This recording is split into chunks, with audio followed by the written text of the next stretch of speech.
Hello बच्चों, यदि आप भी कल 27 फरवरी को मैथ का पेपर देने जा रहे हैं तो ये वीडियो आपके लिए बहुत ही इंपॉर्टेंट है, क्योंकि जो 4 नंबर के क्वेश्चन आते हैं वो आपको सभी इसमें से देखने को मिल जाएंगे। इसलिए वीडियो को एंड तक देखिए। तो पहला है द्विघात बहुपद 6x² - 3 - 7x के शून्य ज्ञात कीजिए और शून्य को तथा गुणांकों के बीच संबंध की सत्यता की जांच कीजिए।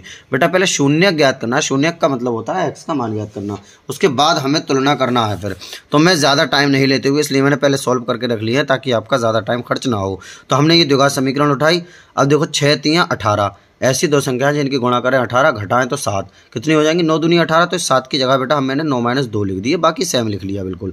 अब ये x को इन दोनों के साथ लिख दिया, इसके भी और इसके भी। माइनस बाहर है तो माइनस माइनस प्लस हो गया। ये इन दोनों में से कॉमन ले लिया, कितना कॉमन आ जाएगा 3x। 3 का पाड़ा 6 में पड़ा, 3 दूनी 6 2x माइनस का निशान, 3 का पाड़ा 3 में, 3 3 9 प्लस 1, इसमें से कुछ कॉमन नहीं आएगा तो 1, इसे ऐसे रहने दिए। 2x - 3 बराबर 0। बेटा ये 2x - 3 दोबारा मैंने बाहर ले लिया और 3x + 1 बराबर 0। ये पहली ब्रैकेट 0 बराबर रखी, 2x - 3 बराबर 0। x बराबर देखो 3 उधर जाके प्लस के हो जाएंगे, 2 नीचे आ जाएंगे। ऐसे ही 3x + 1 बराबर 0, 3x उधर जाके 1 माइनस का हो गया, 3 नीचे आ गए।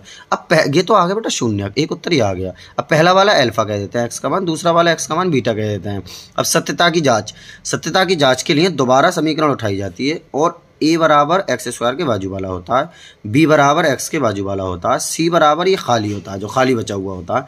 अब इसके लिए अल्फा प्लस बीटा बराबर -b/a सूत्र लगाते हैं। अब अल्फा का मान बेटा कितना है, जो ऊपर x का मान था 3/2 प्लस बीटा का मान -1/3 और बराबर माइनस b का मान -7/a का मान 6।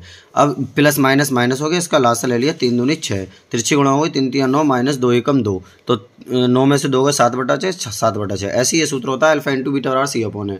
अल्फा का मान बेटा ऊपर जो लगा था 3/2 गुणा बीटा का मान -1/3 ऊपर जो निकाला था बराबर c का मान -3/a का मान 6, 3 एकम 3 3 दूनी 6, 3 से 3 कट गए, -1/2 बराबर -1/2। तो इस तरह से हमारा उत्तर निकल कर आ जाएगा। अब बेटा दूसरा क्या है, दो संख्याओं के वर्गों का अंतर 1/180, छोटी संख्या का वर्ग बड़ी संख्या का 8 गुना है, दोनों संख्याएं ज्ञात कीजिए। देखो सबसे पहले जब ऐसा सवाल है तो हम बड़ी और छोटी संख्या मानेंगे, क्योंकि बड़ी छोटी का हमने जिक्र करा है। माना बड़ी संख्या x, छोटी संख्या y। प्रथम शर्त वर्गों का अंतर, वर्ग मतलब इन पे स्क्वायर लगा के, अंतर मतलब बीच में -180। द्वितीय शर्त क्या कह रहा है, छोटी संख्या का वर्ग बड़ी संख्या का 8 गुना। तो छोटी संख्या कितनी है y, इसका वर्ग y² 8 गुना मतलब 8x। अब बेटा ये y² का मान 8x उठा के मैंने यहाँ रख दिया इस जगह पर। देखो तो x² - 8x बराबर 180, 180 इधर आके माइनस के हो गए, फिर 18 दाई 180, इसके फैक्टर कर लिए मैंने।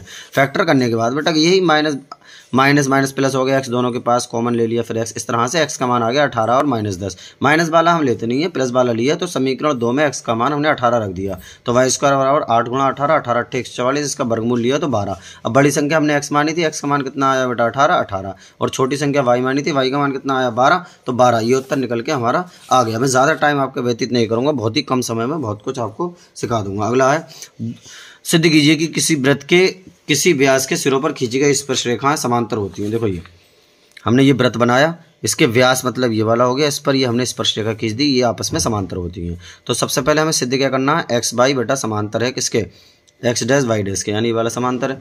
उपपत्ति देखो ये YAO ये कितना डिग्री का एंगल होगा 90 का। ऐसे ही x डैश BO ये भी कितना होगा 90 का, तो ये दोनों आपस में बराबर हो गए। देखो YAO और कितना x डैश BO ये आपस में बराबर होगा। ऐसे ही बेटा ये वाला y डैश BO बराबर कितना XAO 90 के बराबर होगा। अब ये दोनों एकांतर कोण के हिसाब हो गए। समीकरण 1/2 से एकांतर कोण समान है। एकांतर कोण कब में समान होते हैं, जब रेखाएं कैसी होती है, समांतर होती हैं। तो हम कह सकते हैं अतः x y समांतर है, x डैश y डैश के। तो ये तो बहुत ही आसान सवाल था। अगला क्या है, अगला है बेटा, सिद्ध कीजिए कि किसी बाह्य बिंदु से किसी वृत्त पर खींची गई स्पर्श रेखाएं बीच का कोण स्पर्श बिंदुओं को मिलाने वाली रेखाखंड द्वारा कोण पर आंतरिक कोण संपूरक होता है। ये तो बहुत ही आसान है। देखो इस तरह से बाह्य बिंदु से हमने 2 स्पर्श रेखाएं खींच दी, फिर कह रहा है ये वाला और केंद्र पर आंतरिक कोण जो होता है वो 180 होता है। तो वेरी पुअर देखो ये वाला बेटा इसे हमने मिलाया, ये 90 डिग्री का। हम जानते हैं केंद्र से जब किसी स्पर्श रेखा पर हमने लंब डालते हैं तो ये 90 डिग्री का एंगल, ये भी 90 का। हमें सिद्ध क्या करना है, देखो APB ये वाला और BOA ये मिलके 180। पहले के PBOA चतुर्भुज, तो angle P plus angle B plus angle O plus angle A बराबर 360 होता है चारों कोणों का योग। अब ये चारों बेटा कितना है, ये वाला और ये वाला 90 है, तो इसलिए इन दोनों को हमने 90 लिख दिया। ठीक है, उधर जाके ये दोनों 180 माइनस के होगा, तो हमने इति सिद्धम कर दिया। बस हो गया सिद्ध। कितना आसान है ये, बताओ। अगला है, एक थैले में 3 लाल और 5 काली गेंदें हैं। थैले में से एक गेंद अच्छा निकाली जाती है, प्रायिकता कहती है लाल है लाल नहीं है। कि 4 नंबर का तुम्हें रखा हुआ मिल जाएगा कल को सवाल। तो देखो लाल गेंदें 3, काली गेंदें 5, कुल गेंदें 8। गेंद लाल होने की प्रायिकता संभावित प्रकार बटा कुल प्रकार। लाल कितनी है बेटा 3, कुल कितनी है 8। बस लाल ना होने की प्रायिकता 1 में से हमने घटा दिया, बस उत्तर आ गया सीधा सीधा। अगला नीचे दिए गए बंटन का माध्य कितना है? यदि बारंबारताओं का योग 60 हो तो x और y के मान ज्ञात कीजिए। देखो ऐसे करके हमें सवाल दिए हुआ होता है बेटा, उतारते ऐसे करके हैं इस तरह से। संचयी बारंबारता इस तरह से हम लोग इसे जोड़ के लिख लेंगे। देखो 5 प्लस x, उसके बाद इसमें जोड़ेंगे तो 25 प्लस x, इसमें जोड़ेंगे तो 40 प्लस x, क्योंकि 40 और 25 और 15 40 हो, ये जोड़ दिया। अब बेटा 60 हमें योग दे रखा है तो ये इसका योग 60 के बराबर होगा। 45 उधर जाके माइनस को x प्लस y बराबर -15 हो गया। अब हमें माध्यक दे रखा है कितना 28.5, यानी हमें 28.5 इन दोनों के बीच में आएगा। तो ये वाला बेटा हम सर्कल करेंगे, इसके ऊपर वाला CF, इसके सामने वाला F, इसके सामने वाला L।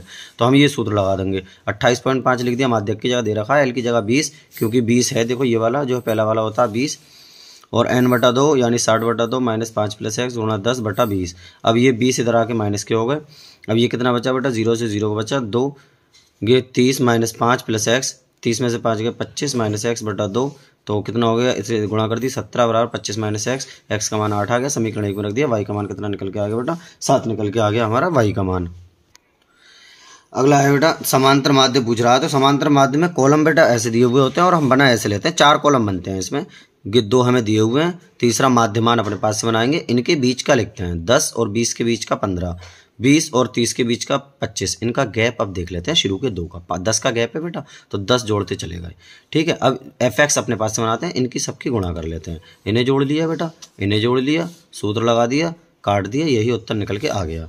अगला क्या है, बिंदु इतने को जोड़ने वाले रेखाखंड को किस अनुपात में विभाजित करते हैं? बेटा ये वाला और ये वाले बिंदु को ये वाला बिंदु किस अनुपात में विभाजित करता है? तो देखो ये हमने ये वाला और ये वाला बिंदु बीच में लिया। देखो ये C जो है -4,6 ये बीच में लेके आ गए। ये m1 अनुपात m2 में विभाजन सूत्र डायरेक्ट होता है, x बराबर m1 x2 plus m2 x1 बटा m1 प्लस m2। अब ये हमने x वाला लगाया तो x का मान ये -4 लिख दिया।